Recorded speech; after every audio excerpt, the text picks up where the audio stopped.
Hey guys, this is Brandon with Critically Absurd TV.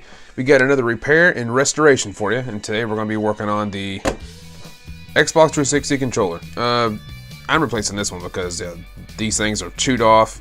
Right here is messed up. That's just about it. I'm trying to get a new controller for my fiance to use, so we're actually not going to be using this same one right here.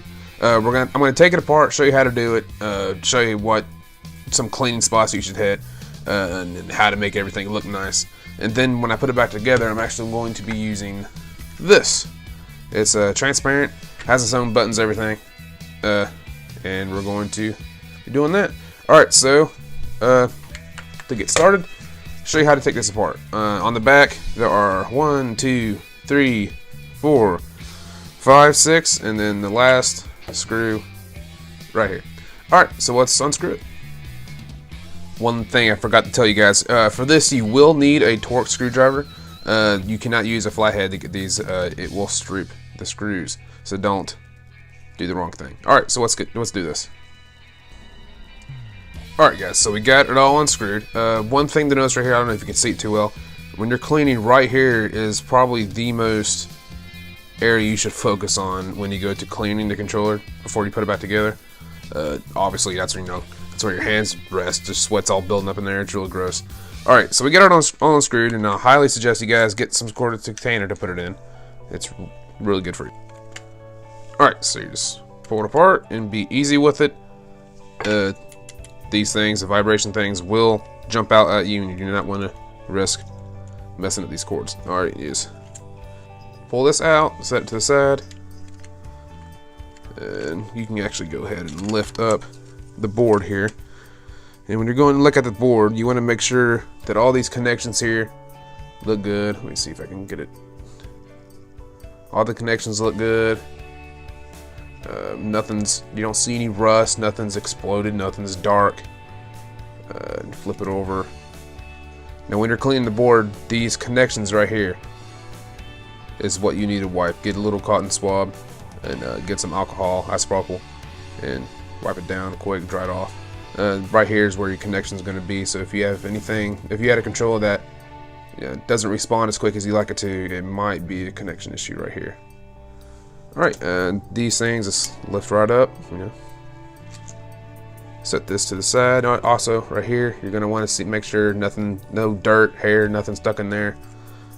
Same thing with this.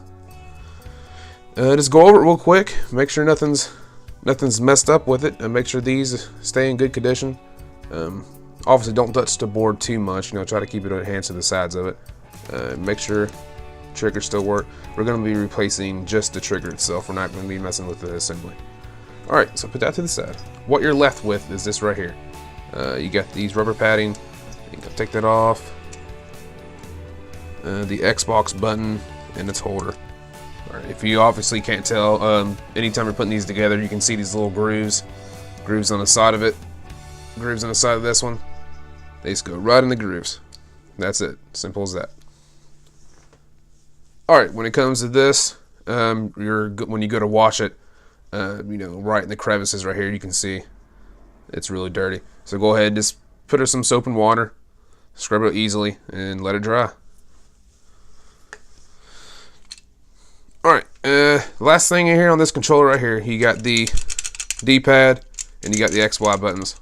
Y'all can just dump that out in your hands and put it right back over here somewhere safe.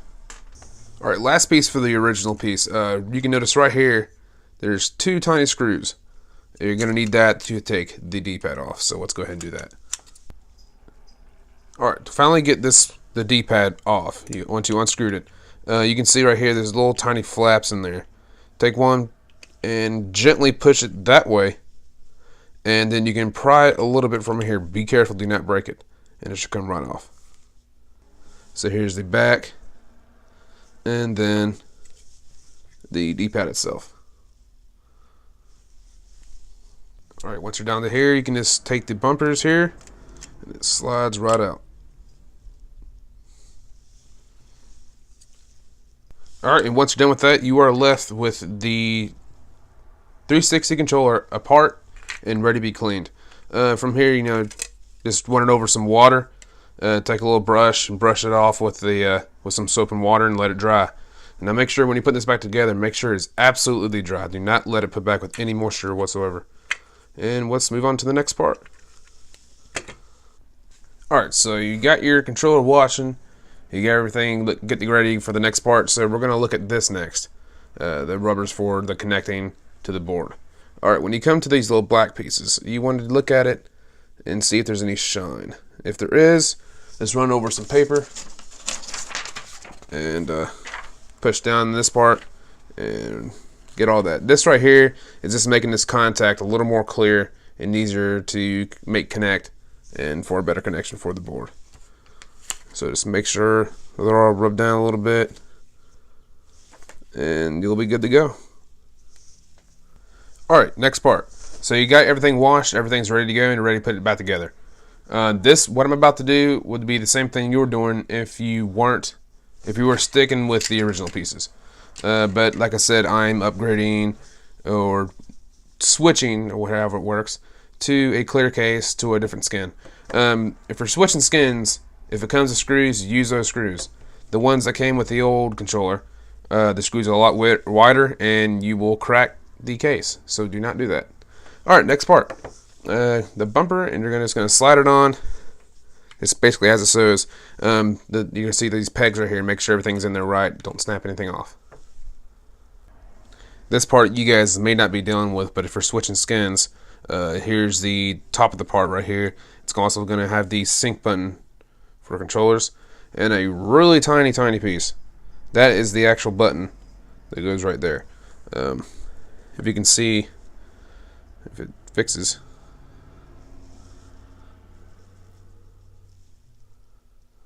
Well, anyways, if you can see right here, there's a tiny peg, and you have to make sure that it is situated like so.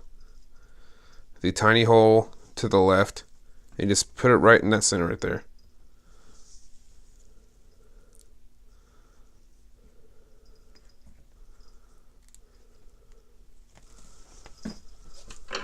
If you need to, go ahead and just push it down there and make sure it connects.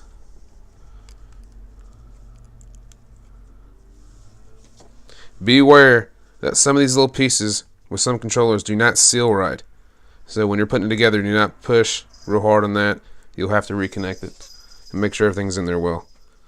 Some people like going through the lighter method. You just take a paper clip, unbend it a little bit, stick it over a lighter till it gets hot, and then push down in the center to melt it down, and it keeps those tiny pieces in there forever. I wouldn't do that. I'm not one to do anything like that to some controllers. That's up to you, but it's in there. Just don't be throwing it around losing pieces. And that goes right here.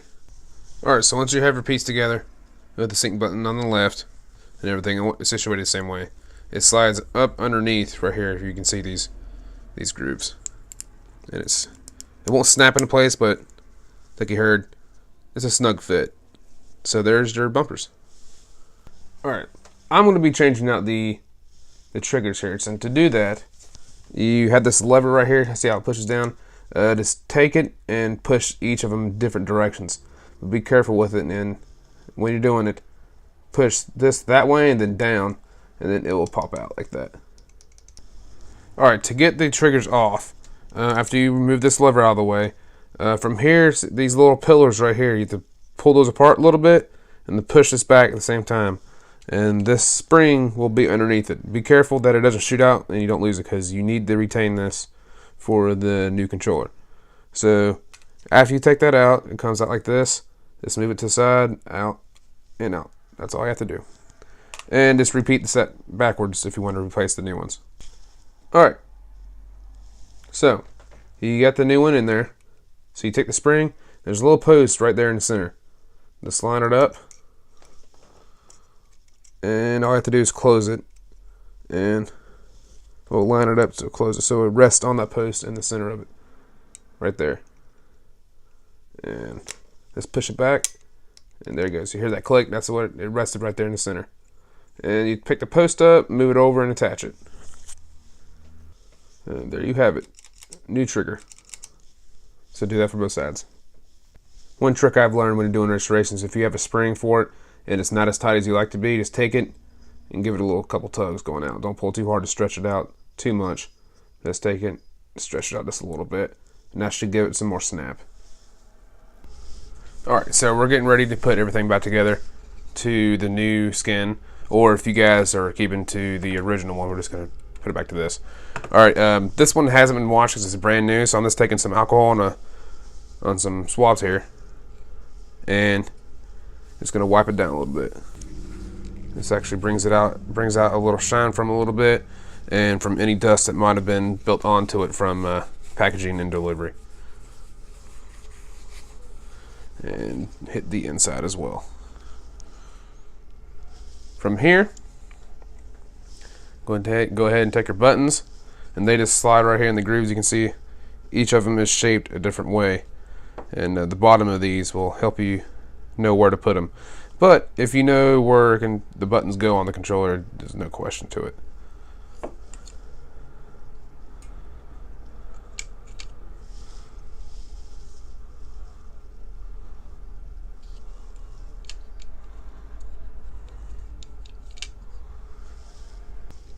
Xbox button. For this one, I'm retaining the old button, but I'm putting the new case on. The old casing for the new one will not fit in the new Xbox slot, so I have to use the new one.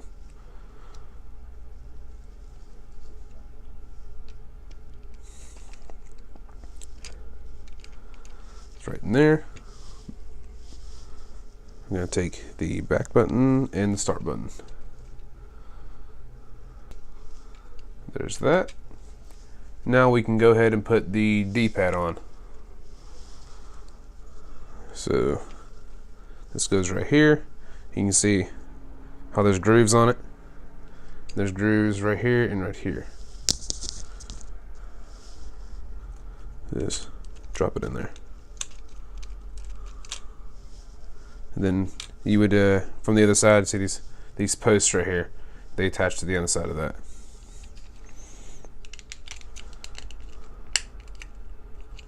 And don't put too much force into it. They don't go too far in. And of course, there are some screw slots right there and right there. We'll do that now. And remember what I said, when you are putting a new controller together, use the screws that came with.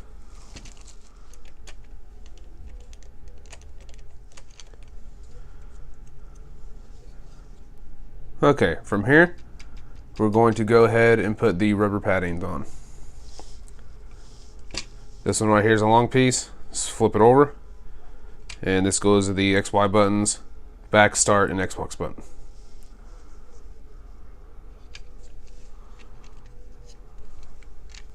Nothing snaps into place, just put it right on top of it. Alright, here is the D-pad button. You can see this little flapper here. It goes right over this post. Make sure you put the black sticks up. Black is what connects to the connectors on the board. Alright, so we got our connectors in there. Let's go ahead and put the bumper on. If you're looking at it, holding it this way, the sync button goes on the right.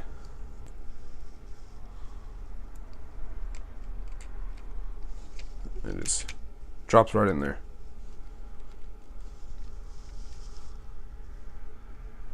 Alright, so we're going to put this to the side, and we're going to move back to the board.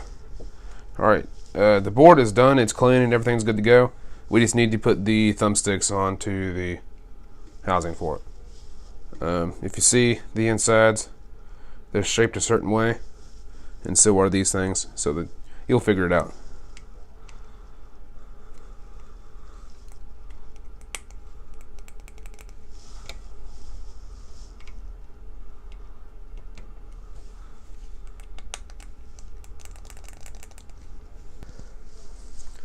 Alright, we're ready to put the board back on.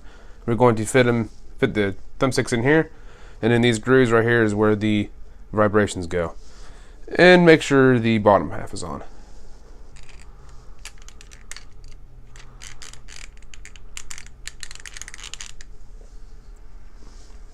Alright, so let's put the board on. Gonna hold it like this, hold the these parts in your hand, the vibrations in your hand, and to slide the thumbsticks in their slots. Lift it up a little bit.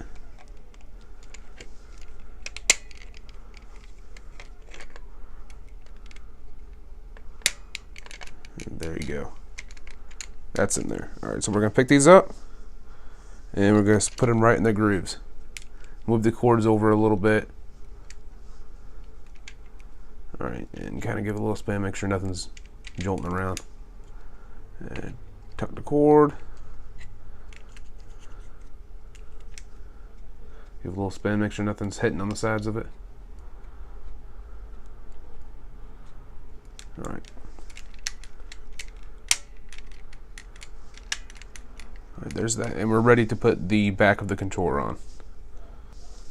Alright, from here, the trigger slots. Kind of slide the triggers in there first and then go down from there.